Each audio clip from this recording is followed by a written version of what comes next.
Hello mga ka-amethyst ko and welcome here sa aking video at nakatadhanang kausap. Syempre ang aking mga Cancerians. Cancing, Sun, Moon, or Rising, Venus, Mars, or whatever placement you have, this can resonate with you sa collective reading na ito na nakatadhana.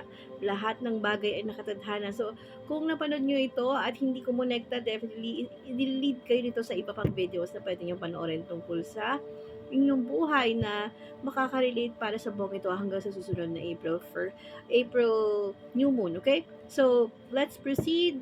Seven of Heart, mapaghimala ang buwang ito para sa iyo. Ang panahong ito ay mapaghimala dahil may mga blessings at intimate, deep inside miracles. Ayan, ibig sabihin, matitrigger dito yung deeper side ng pagkatao mo. Masisense mo talaga, hindi lang sasabihin sa'yo na, huy, alam mo, kakaiba to. No, it's not like that. You would really and definitely feel that you're experiencing miracles. Okay? Why? Kasi dead end na eh. Halos patapos na eh. Nasa edge ka na eh. Nandoon ka na sa uh, biglaang, bakit ganito ng buhay ko? At walang solusyon. And you're getting a lot of responsibilities that, you know, it's taking a lot of your time, energy, very exhausting. So, kung dumadaan ka sa grabing pagsubok at problema, pero emotions mo yung tinitrigger, maghihimala ang langit para sa'yo. Dahil tinitrain ka eh. Tinitesting ang linaw ng isip mo, ang galing mo. Para kang hinihasing sa pinagdadaanan pero maghihimala ang mga susunod na araw within this time period of time o kung kailan mo ito mapanood, sigurado meron itong binibigyan ng um, tugon sa mga tanong mo bago mo ko mapanood. Ten of Spades means kung may mga nagtapos na wala, kailangang i-let go, may mga ending sa buhay mo, ang kahulugan niyan ay para ikaw ay mag-umangat, maging mas magaang makalipad, makarating sa kung kailangan mong umalis, kailangan kong makapaglakbay, kailangan kong makagawa ng mga bagay na mas malaya, yun ang dahilan. So, Eight of Spades, kahit daw may mga kumukontra sa iyo, may kalaban ka, may kaaway ka, may mga taong humahadlang sa bagay na inumpisahan mo na or ginagawa mo or gagawin mo pa lang, definitely you are meant to proceed and conquer the battles because there's multiple reasons for you to find solution ways. At the same time, kung ang ilan sa inyo mga dumadaan sa cheating, deception, or third-party issues, and you need to fight for what's right for you, there's also a possibility na may mga bumabalik sa inyo na dati nyo nang hiniwalay nito nakaraang taon or nakaraang mga buwan, and they're coming back, and they're still giving you that feeling, nostalgic, or mga pakiramdam na umuulit na naman, nabubuksan na naman yung sama ng loob. Those are the things na pwedeng magpa-trigger sa'yo within this season hanggang sa susunod na new moon, and you will feel so uncertain, but the best thing to do is plan things out or get some rest, and then pagising saka mo gawa ng paraan na yung mga legal papers, documents, and plano mo ay unti-unti nang nagiging reality or going reality. So, with that being said, let's check your tarot card naman.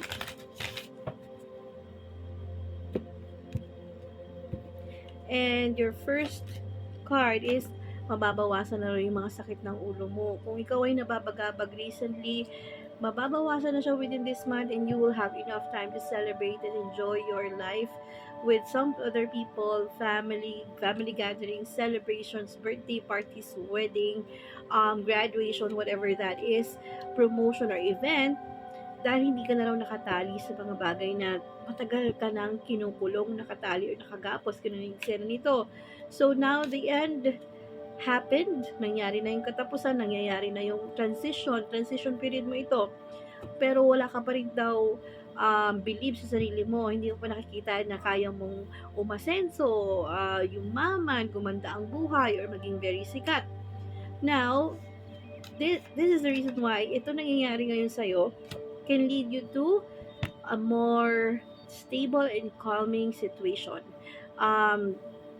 Panahon mo raw ngayon para magnilay-nilay, mag-enjoy, mag-celebrate with your loved ones, going back to your roots ang dating nito. So that is why you will spend more time with your family and loved ones, friends, nung bata ka pa, pwedeng ganun na eksena. And after that, saka ka makakakuha ng motivation to move forward to whatever endeavor you want to deal with. Okay? So, ang payo naman ng aking oracle card, you'll be spending a lot more time of expressing yourself through art, singing, dancing, writing, creating things, sculpting, ganyan ang dating, no? So, you'll be very expressive with your creativity, and doon mo rin pwedeng ilagay ang attention mo para hindi ka masyadong nai-stress sa buhay. Be strong, sabi dito. You're stronger than what you think you are. You're stronger than you think you are, and your strength assures a happy outcome. Last one. There's great opportunity for you. Ang sabi dito, important doors will open for you, and you will have to walk through them. Okay? So, ganon ang advice sa'yo ng oracle card. And last but not the least, ang I Ching or Chinese bamboo stick na handwritten ng aking tatay, more than 50 years pa. Ang tanda nito, tanda pa to sa akin. Handwritten na handmade, and there are certain words here na medyo binago ko na, dinagdagan ko lang si malalalim at luma na ang salita niya nakalagay dito. Your true love, your desires, that will bring you to big events of your life starting from this moment on, will lead you to separation to those people na hindi deserve na kasama mo sa mga events na ito. Last, so you need some time or break or vacation with your neighbor's son, or sabi mo nga, mga kasama mo sa trabaho, or naging kababata or mga community, ganyan. Nung you were still a child or a kid. Isa pa nga.